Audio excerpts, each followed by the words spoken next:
Welcome to Raiders on the Record, the podcast featuring Hastings High School athletics. I'm Athletic Director Trent Hansen. My colleague Tim Hanneberg and I work together to bring you the stories of Raider sports. We are thrilled to share conversations with the athletes, coaches, and alumni that represent Raider Nation. Check back weekly and be sure to share this podcast with your friends in the Raiders Network.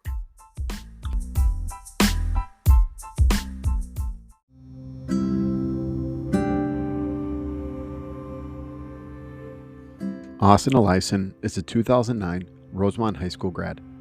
During high school, he played soccer, basketball, and track and field. After high school, he was recruited to run track and field at MSU-Mankato.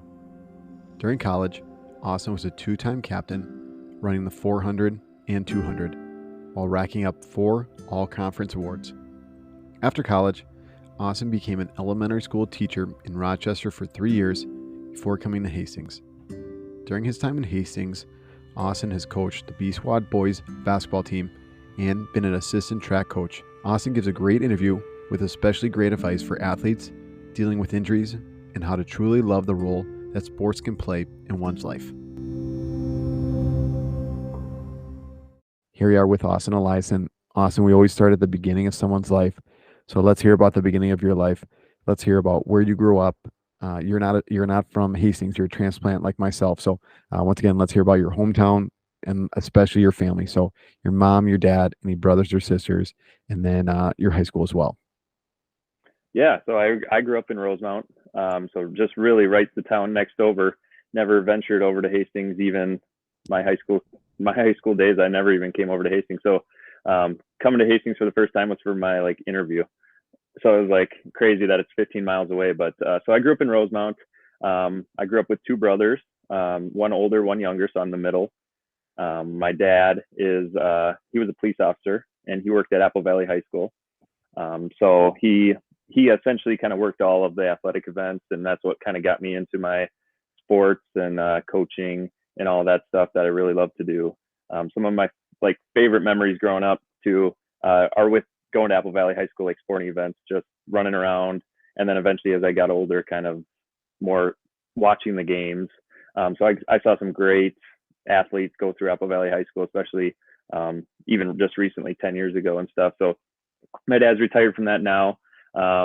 And my mom was a dental hygienist growing up. So she kind of worked off and on. So I was always with my dad, pretty much just doing everything over at Apple Valley High School. And now my older brother, he's a teacher at Rosemount High School, actually still. And then my younger brother is a clinical psychologist, just finished up his doctorate and working through that. So, and then now I have a wife and 3 kids. That's awesome. Next thing, we kind of maybe going out of order a little bit. You're currently a teacher here in Hastings. So let's just talk about your current profession, what you teach, what age level, and then coaching as well. What kind of sports you coach here in Hastings? Yeah, so I teach at Hastings Middle School. I do 5th grade math and science. And this year, actually, I get to teach one section of gym as well, right at the end of the day. So that's awesome. I love it, especially with the coaching background. I love getting in the gym right at the end. It's 6th period every day. I would say my main coaching role at the high school is the assistant varsity track and field coach for boys and girls. And then I do Raiders Express in the summer.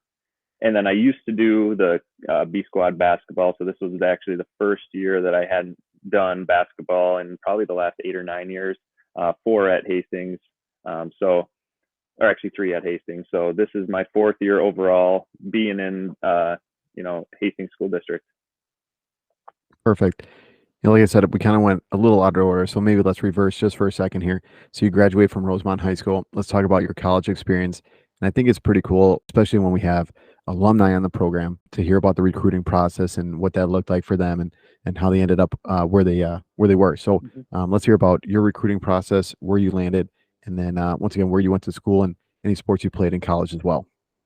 Yeah, so I just in high school, I started running track my 9th grade year and kind of fell in love with it from there. I played soccer and basketball in high school, but quit basketball pretty early on in my high school days. But I continued to play soccer throughout high school, and then really track was kind of my thing that I really kind of took off with. Minnesota State Mankato. I was looking at a couple different schools. they're kind of the ones that kind of stood out to me right away, just because when I visited there, I loved the facilities that they had down there. It's one of the best indoor tracks probably in the Midwest, and probably one of the best schools. Biased, I know you are too, Oh but man, the Harvard of Southern Minnesota. That's what I always oh, say. that's 100% in. But Mhm. so, and they kind of reached out to me, and they were really focused on me after my junior year. So after junior year at the state meet, that's really when they kind of started talking to me. I was still unsure at the time if I wanted to do soccer or track in college. I knew I wanted to play one sport, but I didn't want to do both.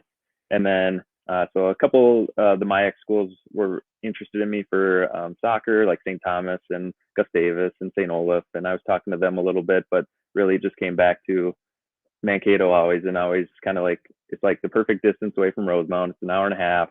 It's They got a great facility. The coaches at the time were you know great, and then I knew a couple other guys that were getting recruited as well to go there, and so it just kind of all kind of ended up being a perfect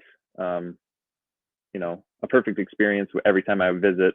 And then really what sold me was I went down to kind of a meet to watch one of their indoor meets during my senior year, right before the February kind of like the signing deadline, or in February there. So I went down and watched a meet, and then I was like, oh yeah, this is definitely where I want to go. hmm So let's talk about maybe your college experience a little bit, the events you did, maybe how that shaped you as a coach now, and then maybe any awards, anything like that that goes along with your time at Mankato as well. Yeah, so I ran track for 4 years, indoor and outdoor. Um, I was captain my junior and senior year of my track experience. I was all conference all 4 years. I think mainly indoor, and then a couple times outdoor. Um, but essentially, really, I ran the 400 and the 200. So those were my main two events. Dealt with a lot of lingering injuries throughout, especially once you start running in college. A lot of, I'm used to running just mainly in the spring in high school. And then in college, you train pretty much October through May. And so that kind of, I think, took a little toll on my body throughout, adjusting to getting to used to that. And then kind of two-a-days with track. You lift in the mornings, Monday, Wednesday, Fridays, and then you practice every day at 2. So just kind of maybe just took a toll on my body. I had a couple hamstring and hip injuries and stuff that lingered, and I always tried to come back too early. And that was probably a good lesson for me now as a coach to listen to some of my athletes now that are, when they run, and if they have lingering injuries, it's almost better just to take some time off, recover, and then come back once you're feeling almost 100%, because lingering injuries can kind of hamper a season and can kind of linger for a while.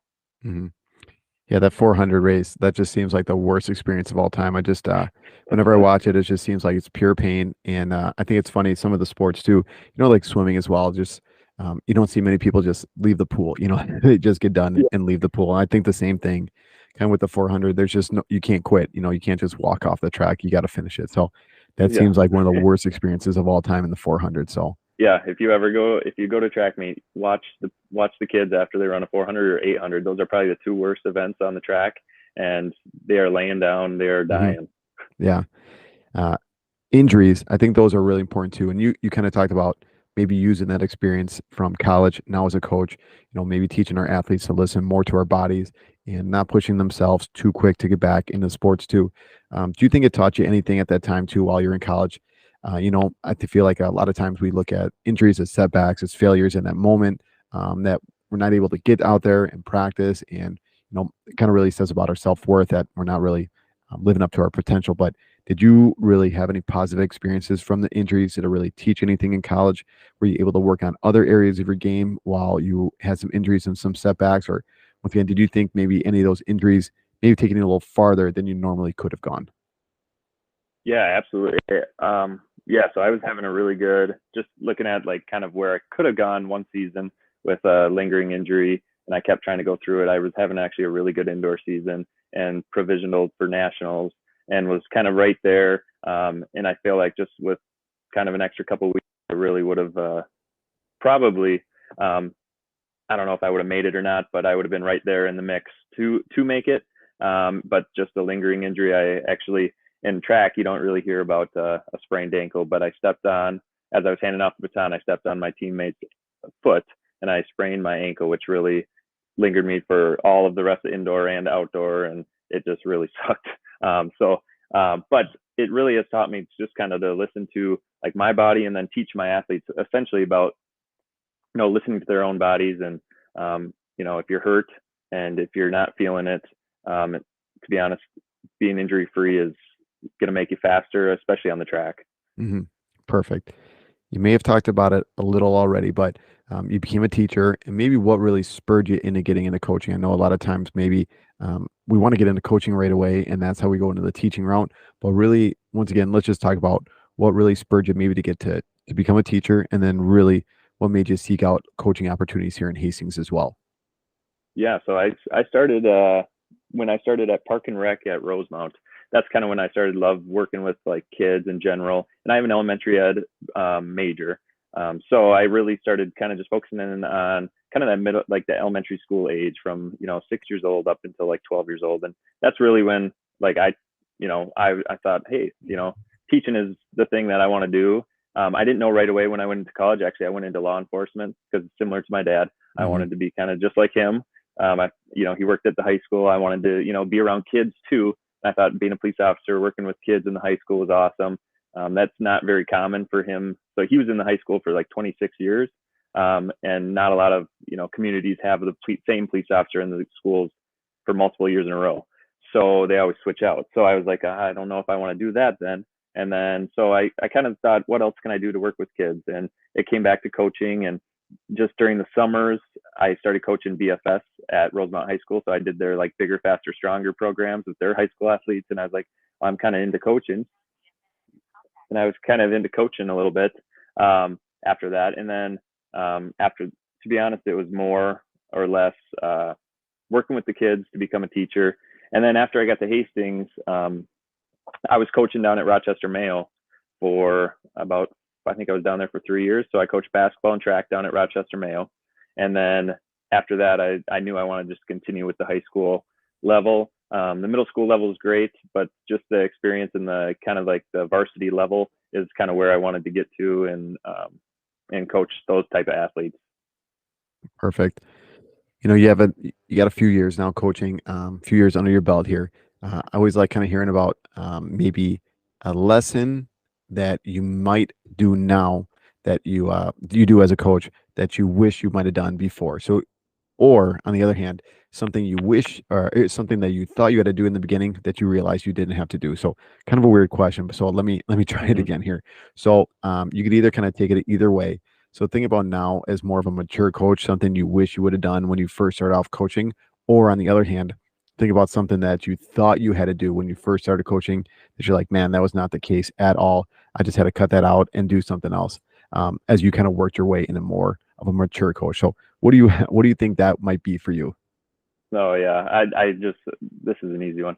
Okay. To be honest, the aspect of like leaning on other coaches and not knowing everything about like running and not knowing everything about basketball when I started coaching basketball like 7 or 8 years ago. I was a young 25-year-old coming into coaching and thinking that I knew it all. And so like just now I would tell my younger self pretty much just you got to rely on the other coaches that are around you, ask questions, continue to learn and continue to grow as a coach, because honestly, you don't know it all. And like the way track, you don't think track is a changing sport, but really, the different workouts and the different things that are coming out with science that, speed is, how we develop speed as humans. And, back to, 10 years ago, I wasn't thinking that. I was thinking I knew everything from when I ran in college and high school. So, I would tell myself just kind of, listen to the other coaches around you, ask questions, lean on them for advice as well. And I think that's what I've kind of taken in from, and that's what's awesome about working in Hastings too, is we got a great group of coaches all around. And we always, we're asking questions. We're always trying to get better and, help our athletes. So, and then I think one thing I would probably for sure, kind of an more embarrassing thing, especially with basketball, is getting on the refs. Oh my gosh. When I was a younger, right away coaching, it was, the, transactional coach. It was just worried about, the refs and, oh man, and I was all over the refs coaching. And now it's like, for 2 years when I was started coaching for 2 years, I was all over the refs. And then I slowly started to kind of be like, man, I was kind of an idiot. So, that was probably one thing I would love to go back and change. No, I love both those answers because I feel like the first one um, really kind of values our coaching staffs, so you kind of ask those older coaches if people have tons of experience, you kind of rely on them for a lot of help. But at the Mm-hmm. same time, you're realizing, hey, what like you talked about with track, the science is changing, things are changing, things are progressing. So you're really never done learning. So I really like that one too, where you're once again you're relying on those older people for some help, but at the same time you're continuing to learn, especially and then that second part too. I feel like as young coaches, we always think that getting on the refs is going to get more calls in the end. I mean, I'll tell you what, it's just like the worst experience of all time because you're not going to get the calls that you think you are. And then number two is just the way that the refs are going to be talking about you or the way they're going to feel Yep. about you. And then you get that same ref for another game and the coaches, the calls are not going to go your way then. So it's just something that I feel like as coaches, we need to make sure that we're doing or we're creating a positive relationship with those refs because it's a two-way street. Being a ref is a pretty thankless job and it's you really have all enemies in the gym. Either way, either side is Yeah. mad at you, and the coaches and the kids, and especially the parents are mad at you. So it's a really thankless job. So if you can just maybe take a step back as coaches and not get on them so much and create a good relationship with them, and I feel like in turn you're going to get some more calls in the long Mm-hmm. run there. So Absolutely. yeah, pretty good stuff. So you've been coaching in Hastings for a couple of years now.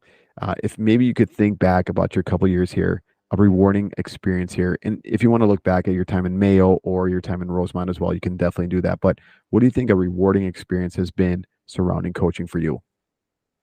I think a really rewarding experience is when kind of athletes come back, and I know you see it in the wrestling program, and I think that's really what defines really success within a program is like even I'm looking at the track program or looking at the wrestling, and I see the former students that keep coming back and helping you coach, helping you Mhm. work out with the guys, helping you teach different things, and that's I think to me that shows success is seeing student athletes come back and for the love of they clearly love the coaches, they clearly love the community, and they clearly love helping out more kids kind of develop the sense of love that they had for whatever sport it may be. And you can see it on the track side as well with Emily Hofsteth and Joe Robay coming back, Mhm. and they're helping coach and they're coaching now and they're teaching in the school and doing all that stuff. So it's really cool to see, and I think it just shows a lot about the coaches that have been there for the last whatever how many years, 10 years, that you're having your own student athletes come back to help you out because of how much you made an impact on them. And I think that's what shows. I think that's one of the most rewarding things as a coach too, is seeing those student athletes come back. For sure. And I feel like that leads into the next question I ask about success as well. So I think there's a lot of different ways to define success. And I remember talking to Jason Cook on here about success and what that kind of meant to him. And I know we brought that one up too, where you have those old the alumni, I should say, kind of coming back and giving back to your program. So you brought up two people in the track program right now, Emily and Joe Rebay.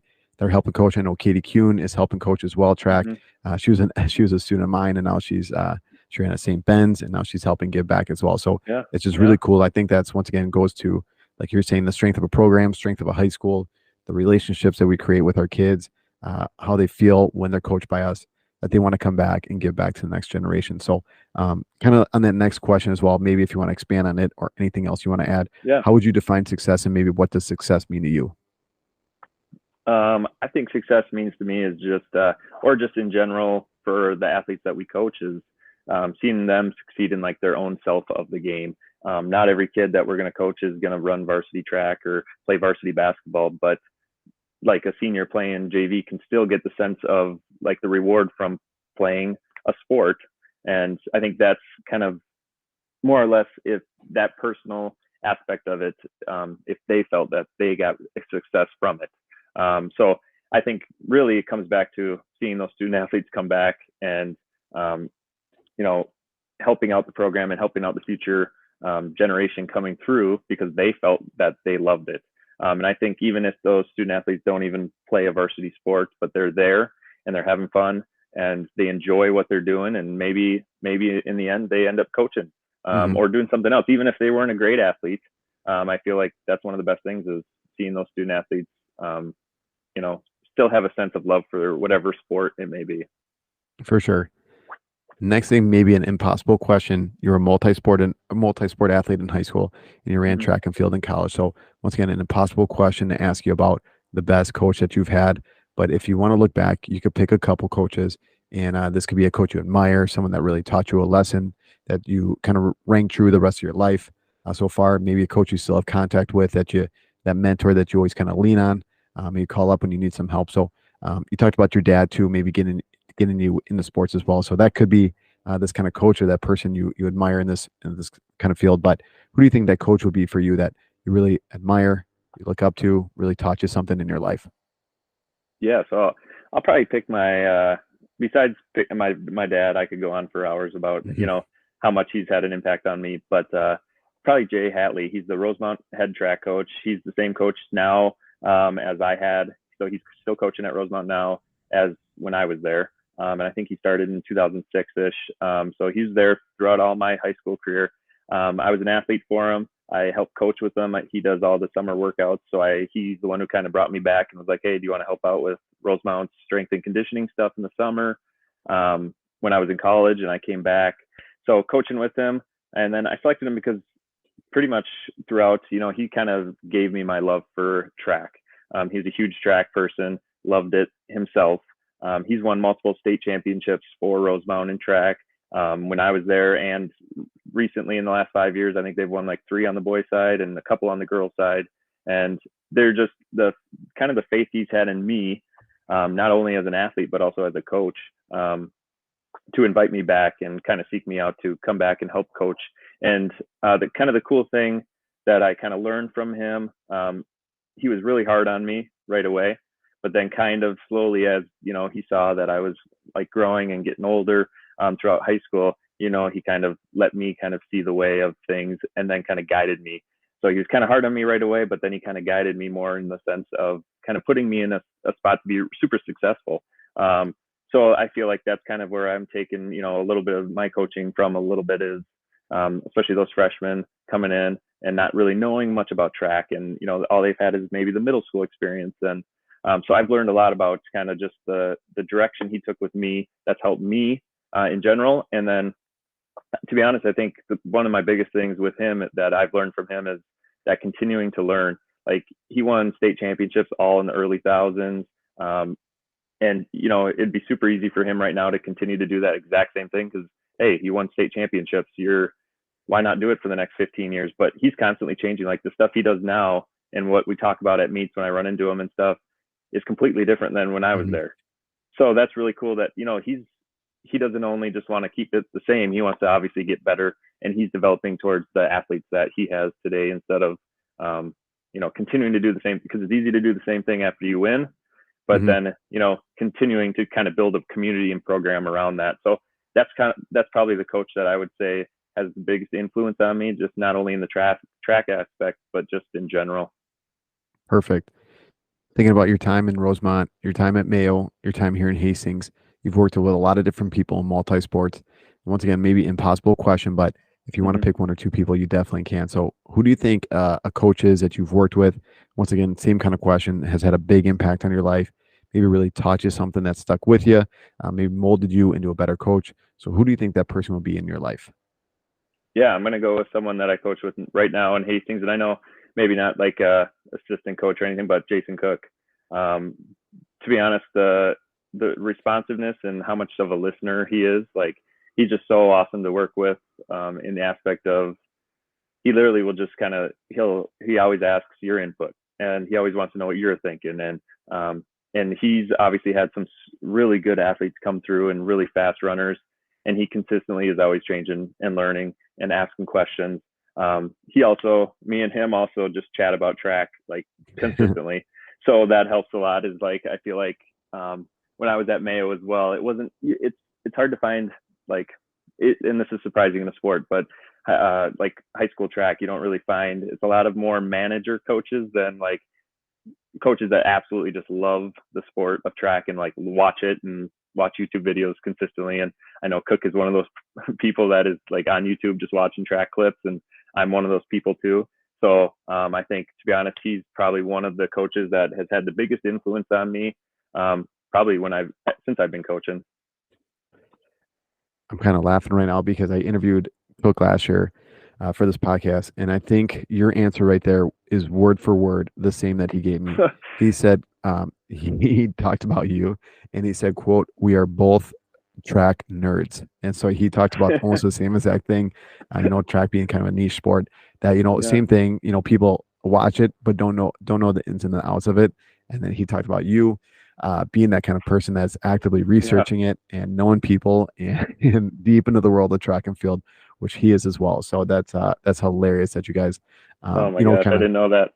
Yeah, that is actually super funny. So I'm gonna have to make fun of him a little bit tomorrow for that one. I like that one a lot. That's awesome. So you've been in Hastings for a few years now, and this one's maybe a little trickier for track and field because I feel like you have competitions, but it's not really big rivalries so much with track and field compared to other sports as well. Maybe I'm wrong about that, but who knows? But when it comes to track and field, or maybe basketball as well, who do you think? Or you could pick an event, you could pick a team, whichever one you kind of feel more comfortable with, is something that you always look forward to. So you circle it on your calendar. You're always looking forward to this event, playing this team.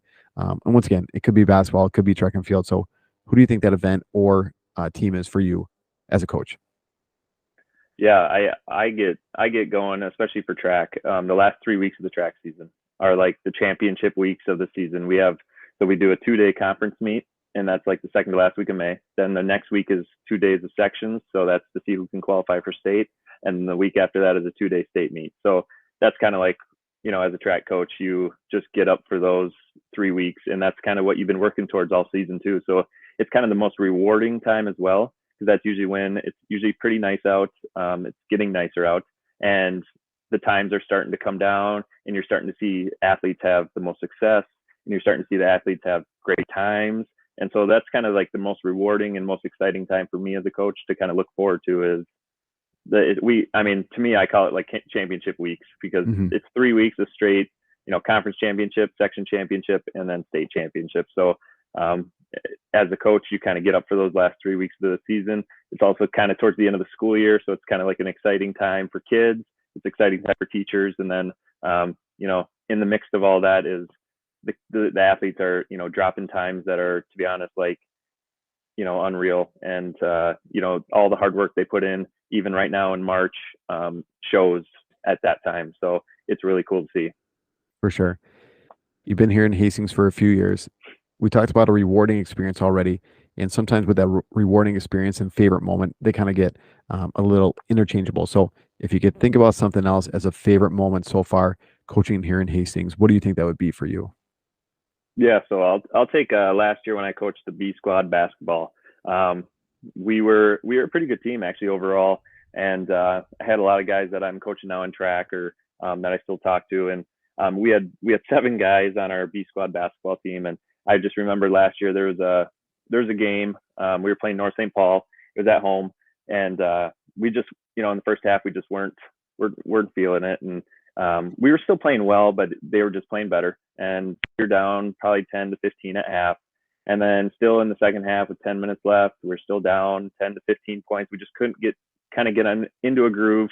And then with about 4 minutes left, we started playing really, really well, and probably our best basketball all season. We played 4 minutes of phenomenal basketball, and we didn't take the lead until 9 seconds left in the game, and we ended up winning it. And it was just kind of one of those games you look back at and it's like, we played pretty well. But it just shows kind of too, and it was a huge life lesson after the game too. I told the guys that too, like we didn't lead the game for the entire time, and until 9 seconds. So you need to play the entire game every time. And we were down by probably 13 points going with 4 minutes left. Most of the time, you could probably coast that, and maybe we lose by 10. But like the guys just didn't quit. We just kept playing our style. We kept playing the game that we planned for. And we led with 9 seconds left. So I think that's probably one of my favorite memories that I've had in Hastings, and as a coach, just how rewarding that was that, for one, they didn't quit. And then 2, you didn't lead the whole entire game until 9 seconds left in the entire game. And it just shows that you got to play the entire game. You got to run, the entire distance. You got to you got to do it. So it was kind of just the most rewarding and kind of my favorite, moment so far in Hastings. I love it. You talked about your improvement process as well. So as a coach, you've gotten better year after year, and maybe not stuck with the old stuff. Maybe you kept some things here and there from every year, and constantly changed and evolved as a coach, and adapted maybe to meet the needs of your athletes, and continue to get better as a coach for your athletes. So if you want to go maybe not deep into the track world, I know you and Cook probably go deep into the nerd world with track, but if you maybe want to just tell us an overall kind of broad definition here of how you continue to improve and where you kind of look to, and once again, maybe reaching out to other coaches, like you talked about your high school coach, or maybe other areas. How do you continue to make improvements as a coach? And once again, it doesn't have to be just for track. It could be for basketball as well, or maybe just an overall well-rounded coach. So how do you continue to make those improvements in your life? Yeah, I think one of the easiest and best things that I started doing was talking to former athletes that come back and they did, whatever sport it may be in college. So say track in college, and just talk to them about their experience in college, about what their program is doing, and, what type of workouts are they running, and what are they doing to, get faster, and what are they doing to jump higher, and all that stuff. So talking to like former athletes about their experiences, and then also, to be honest, just watching the sport of track, and it's an ever evolving sport. It's crazy that, you think of just track and you can kind of put in your mind, like, Michael Johnson running in 1992. And it's like, you think of that, but the sport has changed so much since then. And times are being broken almost at every meet now. And so it's just showing how much people are getting faster overall. And so there's definitely a trend of some, people are starting to figure out how we can develop, speed in athletes. And so watching the sport, visiting the coaches, doing clinics, and then just talking to former athletes, that's probably one of my favorite things. And it's probably the easiest one because they come back and help coach out. And it's like, you can just kind of say, hey, what did you guys do for, this day? Or, when we were working on speed, what did you guys do? Or, different block technique and track. So those are probably my main big things that I can consistently do, just like kind of on the day to day. Perfect. Last couple questions then for you here, Austin. You got multiple years experience as a coach. If you could look back on those experiences and give advice to a couple different people. So the first ones we always talk about are parents and coaches. So if you could think about your years of experience as a coach and give pieces of advice to parents and coaches, what do you think it would be and why? Yeah, I think two pieces of advice I would give is probably encourage. So as a parent, just continue to encourage your athlete to try their best, keep working hard, encourage them to continue to show up and do all the right things that whatever the coach is asking you to do, and just kind of continue to encourage them, because sometimes it just comes from, if the parent is negative at home, it kind of tends to rub off on the athlete as well. So just continue to encourage them and continue to show positivity, that most likely they're doing the sport because they love it, and to continue to encourage them to do it. And then I think my second piece would be just kind of enjoy it. I know I haven't hit that grind yet of my kids being in sports, and if they want to be, sure. But once they hit that age, I just want to sit back and kind of enjoy, and how much fun it would be to kind of sit back and enjoy, to watch my daughter or my sons playing a sport and seeing something that they like to do. Because when I was that age, I loved to do it too. So I think just sitting back and enjoying watching them do it. For sure. You were a multi-sport athlete in high school. You were a college athlete as well. Now thinking about student athletes, if you had to give those kind of kids pieces of advice from your experience, what do you think it would be and why? I think my biggest thing would be to be patient. Especially I'm thinking about the track, and this goes for every sport, is, not everything we do at practice one day is going to translate to the next day. And literally, that goes for, especially because I coach sprints, and that goes for speed, is not everything we do in practice one day, like you're not going to see that effect next week.